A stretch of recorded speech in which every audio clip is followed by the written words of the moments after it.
চট্টগ্রামের পটিয়া উপজেলার মধ্যরাতে সেনা অভিযানে মোহাম্মদ মঈনুদ্দিন নামে এক মাদক ব্যবসায়ীকে আটক করা হয়েছে। 17 আগস্ট রোববার রাত আনুমানিক 1টার দিকে উপজেলার ধলঘাট ইউনিয়নের 6 নম্বর ওয়ার্ডে তার নিজ বাড়িতে অভিযান চালিয়ে সেনাবাহিনীর সদস্যরা তাকে গ্রেফতার করে।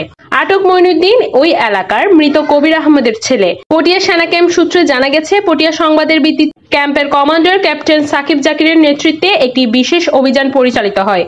অভিযানে মঈনুদ্দিনের বসত বাড়িতে তল্লাশি চালিয়ে 132 পিস ইয়াবা ট্যাবলেট ও মাদক গ্রহণের সরঞ্জাম উদ্ধার করা হয়। সেনা সদস্যদের প্রাথমিক জিজ্ঞাসাবাদে মঈনুদ্দিন ইয়াবা ব্যবসার সঙ্গে জড়িত থাকার কথা স্বীকার করেছেন বলেও জানান। পরে তাকে পটিয়া থানায় হস্তান্তর করা হয়।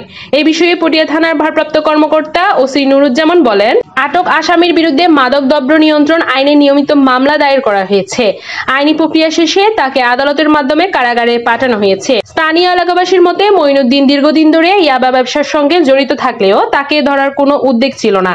সেনাবাহিনীর এই অভিযান এলাকায় ব্যাপক প্রশংসিত হয়েছে।